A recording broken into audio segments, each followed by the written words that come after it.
Hello everyone, today is July the 10th, 2018. It is a Tuesday and I'm out here in front of the AMC, and if you'll notice they have a very full parking lot, and that is because thank you AMC for your $5 Tuesdays.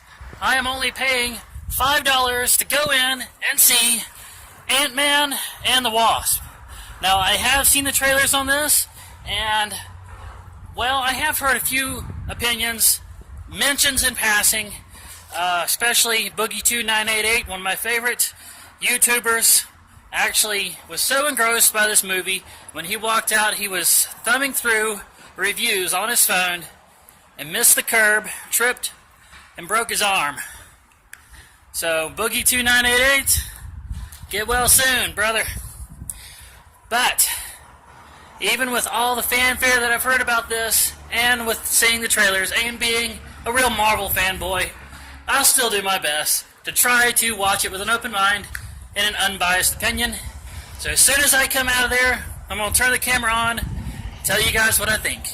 Here we go. Just standard viewing this time, no IMAX, no 3D. But here we are. Well, just got out. That was a fun movie. That really, wow. Okay, immediate thoughts. It was really good to see Stan Lee again. I know it's weird to say that for the first thing, but the dude's like 92 years old, so there can't be very many more cameos that we're going to see of him.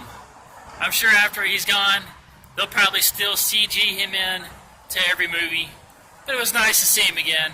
Also, I think it's Tim Heidecker from Tim and Eric. He was the tour guide on the ferry.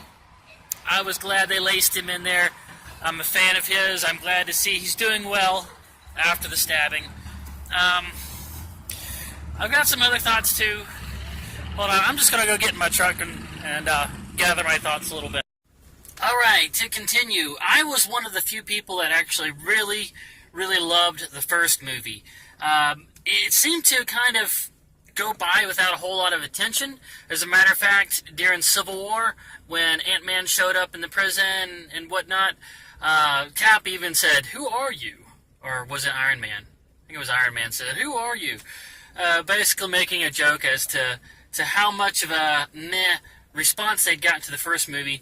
So I had almost lost hope of there ever being a second movie. I'm glad they did it, and this one seems to be doing a lot better, and I'm really happy about that. If I'm going to nitpick anything, it's going to be that slow talking scenes with a lot of eye contact, those slow, soulful music type moments.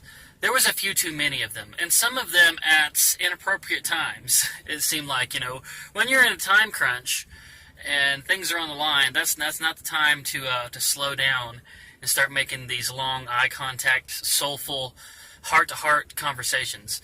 But there was a few too many of them. But that's a small nitpick. I think the pacing was pretty good in general, altogether. The person that played the main villain, Ghost, I don't know what her name is, but her performance at first, I thought it was terrible because, she was doing the whole comic book villain thing. But by the end of the movie, it had kind of grown on me, and I kind of understood where she was coming from. She was doing the whole just kind of weird, arms out, stiff posing, and, doing the whole creepy tilting her head and staring a little too much. It really felt very comic book villain-ish. But it kind of went over that the condition she was in put her in constant pain, and it had been like that since she was a child, and so she'd kind of learned to cope with it, but it was always there. So she was always in this constant pain, but yet a weapon of the shield, and so dealing with it. And I kind of feel like that whole stiff kind of posing kind of thing was her way of showing this is a character that's in constant pain, which I can kind of understand, and I got to like it by the end of the movie. Something else that this movie got right that some Marvel movies have been going overboard with recently is that they've been putting in way too much humor at inappropriate times, especially Infinity Wars, especially them. But these guys, they had humor in it, but it really did feel like they had placed it in the appropriate areas. So I keep just saying good things about this movie, and I can't really come up other than the deal with them having way too many slow eye contact, heart-to-heart conversations, way too many of them at, it seems like, inappropriate times. That's the only nitpick I have. Everything else I loved. I loved the actors. I loved the story. One thing I think they could have done a little bit better is that in the very first movie, they tried to claim that the way that they shrunk or expanded was that space in between atoms or in between molecules.